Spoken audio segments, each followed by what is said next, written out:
patent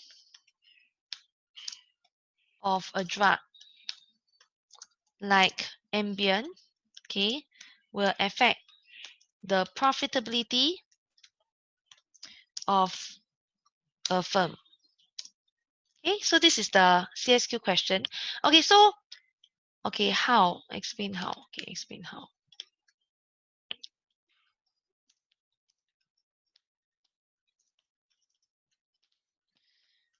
Okay, so what do we have?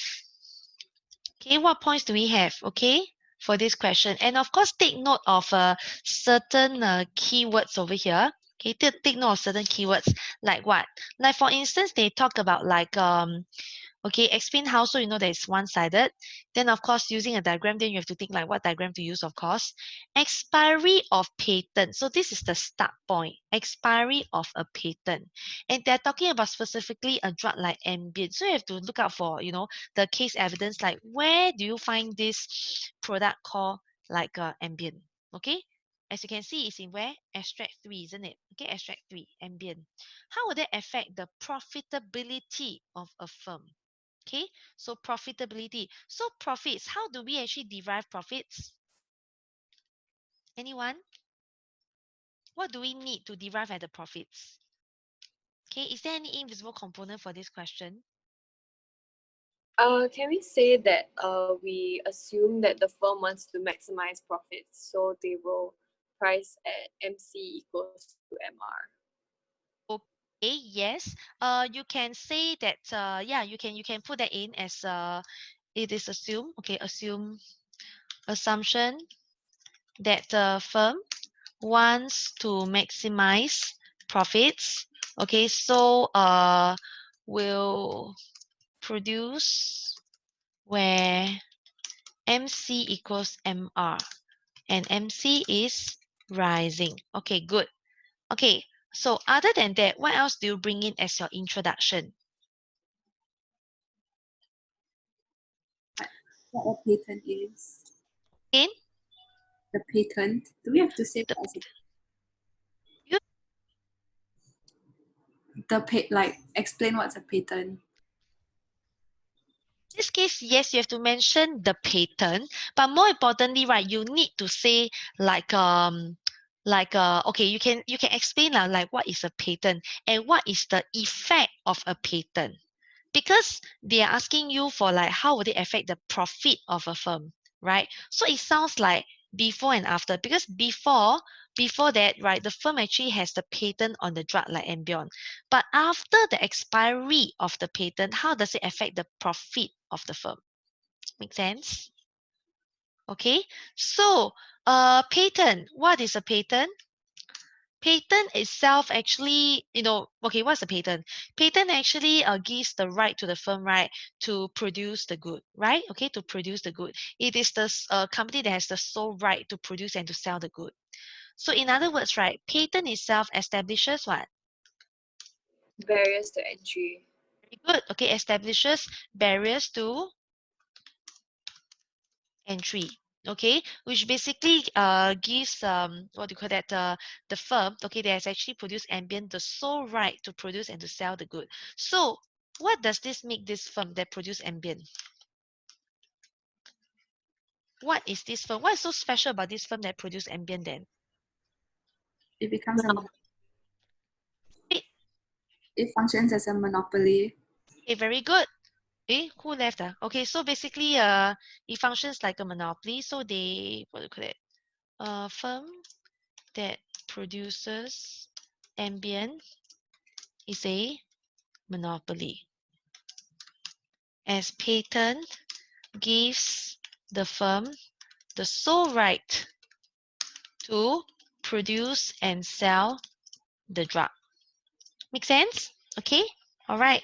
Okay, then what's the next thing? Okay, all right, then what's next?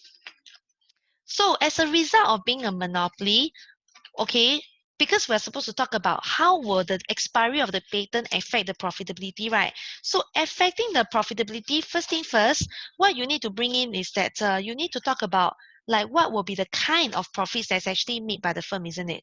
Okay, what is the kind of profit that's made by the firm before the patent expires, before you can talk about what happens after the patent expires. Okay, Kira, you're here with us again now? Sorry, nothing. Okay, okay, no worries, no worries. Okay, all right, so Do they earn like supernormal profit? okay, very good. So we'll say that the firm earns supernormal profit. Okay, good. So, okay. So the firm earns or generates supernormal profit. Okay, nice. Okay, so this is the current situation. Okay, this is the current situation. Okay, so now, right, we can move on to our visible component, which is the body paragraph. Okay, body paragraph, visible component. Okay, what do we put in our body paragraph? It's the analysis already, right? Okay, it's the analysis. So, what happens when there's this expiry of patent? Like other firms can produce the drug. Okay, then the expiry of patent will enable other firms to produce the drug, but maybe we can put in one more link before this link. So expiry of patent means what? What effect does it have? Because if patent is to establish barriers to entry, then the expiry of patent is to reduce the barriers to entry. good, lowers the barriers to entry. What happens after the lowering of the barriers to entry? Then it will basically like what Kira mentioned, right? Enables more drug firms or companies to produce and sell the drug.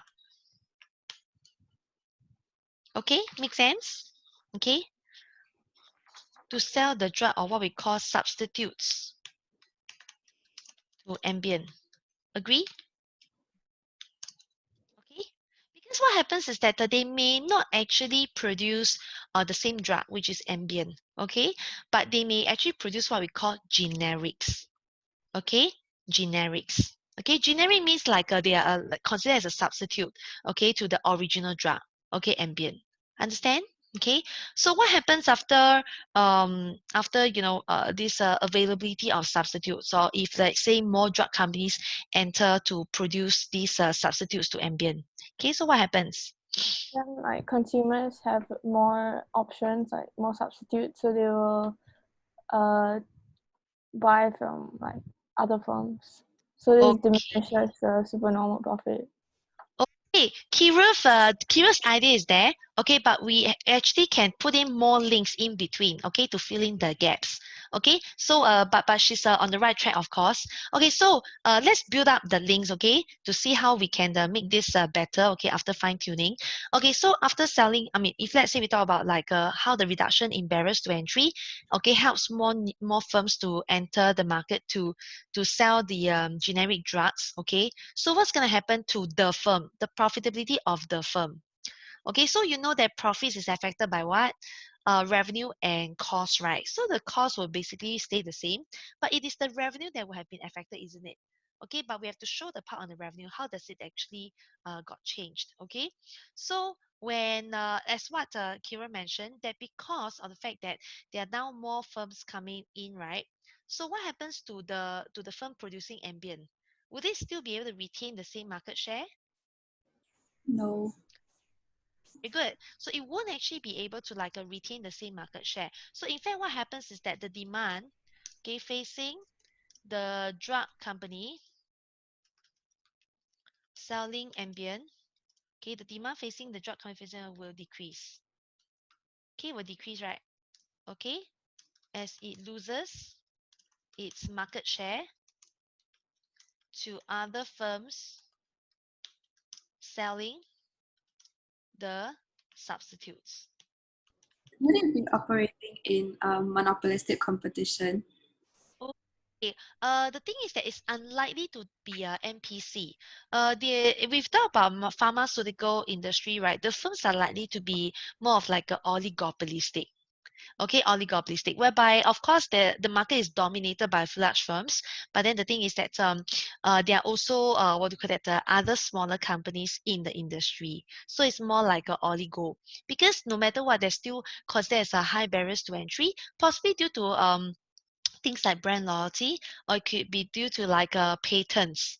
Yeah, they will have actually made it difficult for some firms to come in, which of course, if you talk about patents, then it basically makes the firm with the patent more like a monopoly. But the whole industry, okay, the firms operating in it is still oligopolistic in nature. Okay, yeah. Wait, why is it not a monopoly? Oh, if you talk about the firm, right, that actually has the patent, then it is actually regarded as a monopoly. But the thing is that in terms of the pharmaceutical industry itself, right, it is still considered as oligopoly. Because Okay. the whole, I mean, if you talk about like the whole pharma industry, right, the industry could be like, there are firms that, I mean, it's dominated by a few large firms, right? It could be domination by a few large firms, whereas, the rest are actually made out of small firms. Right, and the thing is that of course there's a high barriers to entry. Okay, when you talk about like such industry, why? Because there's high cost of possibly that's associated with like a R&D that makes it very difficult for new firms to just come in like this. Yeah, and of course there can also be a strong brand loyalty. Yeah, so that's why it can't really be MC also, because for MPC monopolistic competition, okay, in case you're thinking of monopolistic competition, it can't be because for monopolistic competition, it's a large number of small firms. Yeah, and then there's a low barriers to entry, or in fact no barriers to entry. So it's not quite possible, because in reality we know that R&D cost is very high, and R&D is necessary, okay, for firms to I mean it's necessary lah for firms to actually spend money to do R&D in order to come up with like drugs. Okay, so R&D is quite an important expenditure for a pharma industry as compared to other industries, right? Like maybe say retail, okay, not so important. Yeah. Okay. Okay, good. But yes, Kirov is right in the sense that if you talk about the firm, okay, they actually did undertake this R&D and came up with a drug like Ambien.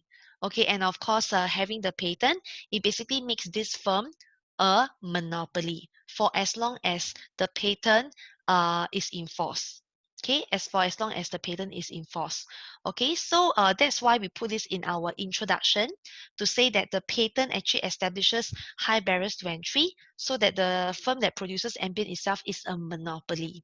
Okay, but the thing is that in our visible component, we talk about how the expiry of the patent would have actually lowered the barriers to entry that makes it easy for other firms to enter, to of course produce and to sell substitute drugs, okay, to Ambient, so that the demand facing the drug firm selling Ambient will decrease, okay, as it loses its market share to other firms selling substitutes, okay, because consumers, okay, as consumers might switch, okay, to these substitutes, probably because they are cheaper. Okay, generic drugs tend to be cheaper, since generic drugs tend to be cheaper than the original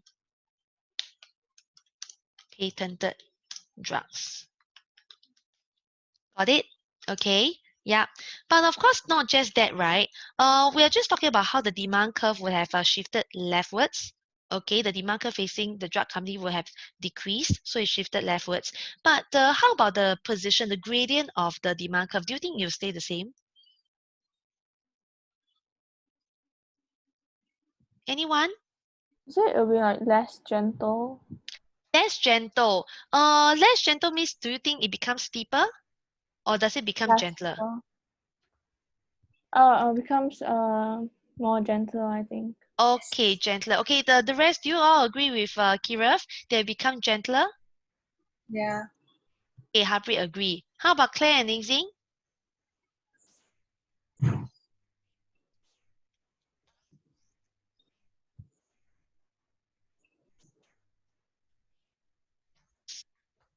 With that the demand facing the firm will become relatively price elastic, which is gentler.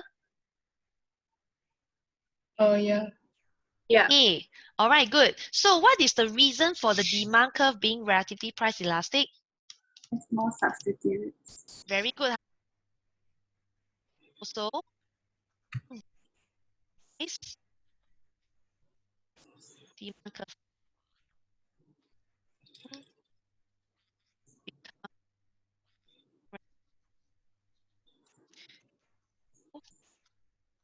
availability.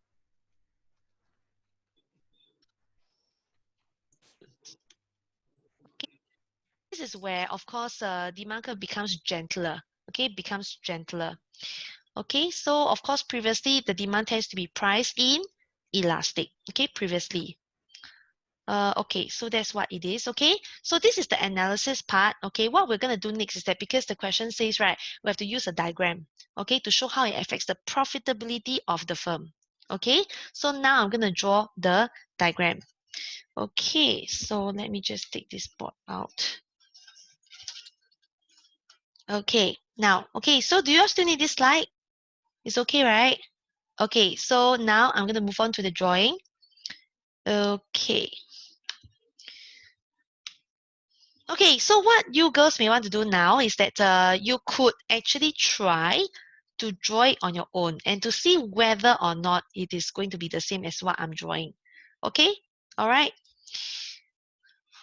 Okay, you can do a brief sketch, but then the thing is this, you have to ask yourself, right, what diagram is it that I draw? Okay, so what diagram do you need to draw, girls? Anyone? Oops. Any idea what diagram you're supposed to draw? Yes? This doesn't seem quite right. Okay. Yes, anyone knows what diagram to draw?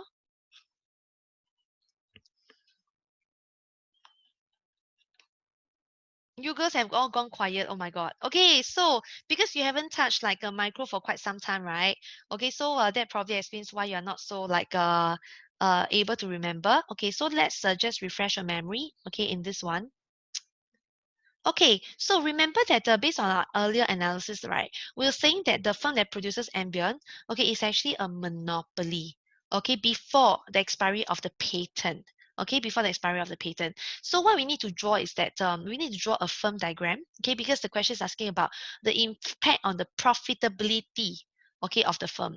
Okay, so that's where we need to draw a firm diagram. So we have like a revenue, we have like a cost, and we have price, okay, on our y-axis, and we also have like output over here. Okay, so you guys remember that when we talk about like a firm diagram, especially when we talk about like a monopoly, okay, the demand is actually price inelastic because there is a lack of substitute when the patent is in force, right? So with that, that's why I drew the AR curve and the MR curve to be relatively steep. Okay, so that's the reason. And of course, the MR has to be half that of the AR. Okay, remember that. Now, because we're saying that the firm is initially making a supernormal profit, okay, supernormal profit. So what happens is that the AC curve will have to be below the AR curve. Okay, the AC curve has to be below the AR curve in order to generate a supernormal profit. Okay, so basically we can have something like this. Okay, AC. All right, then we can have our like MC that cuts at the minimum point of AC curve. All right, so following the profit maximizing rule, right, what do we have? We have like a, okay, profit max rule is MC cuts MR, right? Okay, profit max rule. Profit max rule is where MC equates MR, and number two, MC is rising. Okay, so that's the reason why we draw the MC curve that is outward sloping, because originally you know that MC curve is U-shaped. So when MC cuts MR, okay, intersects at this point here. So this is our equilibrium output QE. Okay, so at this QE output, right, remember, okay, what do? You will have to establish the equilibrium price, okay, which is where you will dot it up, okay, and then you will actually see that the firm is charging a price based on the corresponding AR curve, okay, which we have a price PE. Okay, so at this price PE, okay, of course, at this output here, you dot it up, and then you see that the corresponding AC, which is the average cost, is at here. Okay, so we put it at AC. Okay, so if this is the total revenue, which is PE times QE, and the total cost is actually AC times Q, okay, to give you the total cost. So the total revenue, which is PE times QE, minus of the total cost, which is AC times Q, okay, we have given rise to this shaded area of supernormal profit. Okay, which of course you can label it as like maybe say ACPE, maybe AB. Okay, if you were to do the labeling, you have to do the labeling actually. Okay, got it? Yeah. So this is the supernormal profit that's generated by the firm, okay, prior to the expiry of the patent. Right now, we talk about like what happens. Okay, what happens when there is actually this expiry of patent, which we have already done an analysis. So we say that the AR curve, okay, will shift leftwards, and it will also pivot to become relatively price elastic, isn't it? Okay, to become relatively price elastic. So what's going to happen is that we're going to put this in. Okay, we're going to put this in. So I'll just use the, maybe say the orange one. Okay. Now, I'm going to work backwards. Okay, I'm going to work backwards. Okay, so how do I work backwards? Okay, simple. Basically, you know that after patent expiry, okay, the situation is that the AR curve, okay, would have shifted left. Okay, leftwards. And of course, number two, of course, if the MR curve were to shift leftwards, that means the MR curve will also have to go along with it. Okay, so the MR curve also will shift leftwards following the AR. Then the third thing is that we know that the AR curve will become relatively price or become, maybe I should change the case, relatively gentler.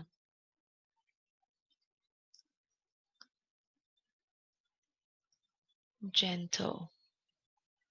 Okay, gentler, since the demand, okay, has become price elastic, okay, due to the availability of substitutes.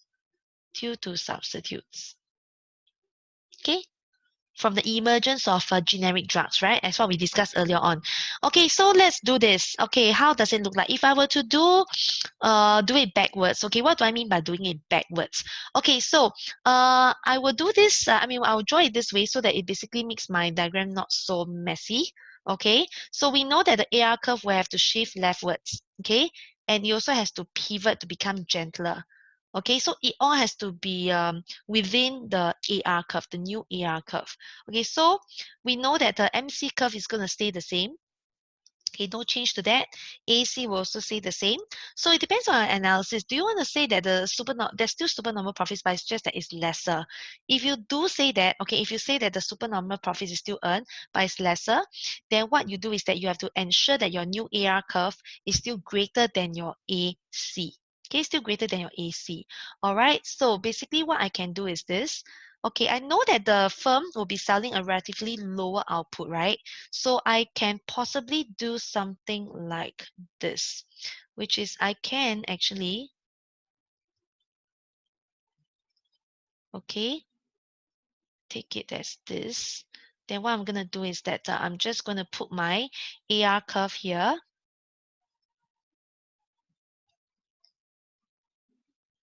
Okay, can you guys see that it's become relatively gentler? So this is my AR1. Okay, and we know that the MR curve has to cut the MC curve at this point here. Okay, why? Because I have actually drawn my AR curve like this, okay, with this orange line. And then what happens is that if I were to put my MR curve like this, oops, wait, let me just, okay. If I were to put my MR curve like this, wait, still doesn't look that good. Okay, wait, okay. Okay, this is what I'm trying to do, okay? I'm trying to make sure that my MR curve actually intersects my MC curve at this point here. Okay, why is that so? Okay, so if let's say we were to fast forward, if we were to look at this, okay, what I've done is this, that MC cuts my new MR1, okay, at this point here. Okay, so I bring it down. So this is the new equilibrium output produced by the firm producing ambient. Okay, and at this output here, Q1, you dot it up and you touch the new corresponding AR1, that gives you a price of P1. Correct? So this shows that the market power of this firm producing ambient has decreased because the entry of new firms actually reduces its market power, okay, through the reduction in the market share. Okay, so with this, right, okay, you can see that the AC, okay, the corresponding AC, okay, where's the corresponding AC? Let me just show this to you. Okay, if I were to extend the tail just by a bit, okay, let's just say it's like this. Okay, now, so at this output Q1, dot it up, touch the corresponding AC curve, which is here. So this is the AC of the firm, okay, which you realize, okay, is like relatively higher now because it's operating at a higher portion of the AC curve due to the reduced output. Okay, now, so it's very clear already that the total revenue generated by the firm, right, is P1 times Q1. Okay, so this is the total revenue. Okay, P1 times Q1 is the total revenue of the new one. And then, of course, the cost is AC times Q1, okay, which is this rectangle. So this basically gives us, okay, if let's say it's not so clear to you, okay, I'll do it again, that basically the total revenue is P1 times Q1, okay, which is this rectangle here, okay, as the new total revenue, okay, P1 times Q1. And how about the total cost? The total cost is AC times Q1, which is this area here, okay, this rectangle here, okay, AC times Q1. So the supernormal profit, right, of the firm, right, would have been reduced to this orange rectangle here that's shaded. Okay, see that? Okay, so with this, right, okay, we have actually shown how the profitability of the firm producing ambient has actually decreased. Okay, why is that so? It's because of the entry of these firms producing generic drugs that will have actually reduced the demand, okay, facing this firm, plus it will have made the demand relatively price elastic. Okay, so that is actually making the AR curve somewhat gentler, okay, to show that the demand is relatively price elastic. And so with that, right, it has actually lower market power to set high prices. And of course, with the reduced quantity, it will have actually given rise to a smaller supernormal profit. From the blue one is actually decreased to the orange shaded area. Got it, everyone? Is it okay? Are you guys still alive? Is it okay? Okay, clear, okay. So this is quite a popular question actually. But I'm not, that said, it doesn't mean to say that it will always come out. It will always be tested. But at least you need to know like this is how it works. Okay, this is how it works, and it is also quite popular for essay. Okay, okay. So take note of that. All right. Okay. So with that, we're done with B. Yes. Can I ask, so if it's no longer supernormal profit, what type of profit is this? What type of profit is this?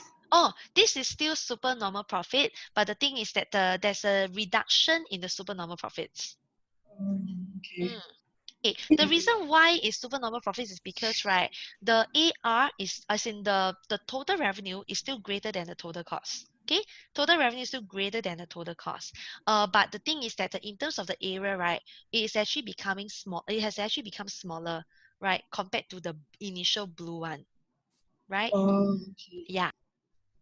It will, I mean, depending on how you draw the graph, because I've drawn it in such a way that the AR curve is still above the AC, right? You notice that. That's why it's still making a supernormal profit. But if let's say you were to draw the graph in such a way that the AR curve decreased so much so that the AR curve now lies below the AC, then that will give rise to a subnormal profit. Understand? Can Yeah. So it depends on what you want to show.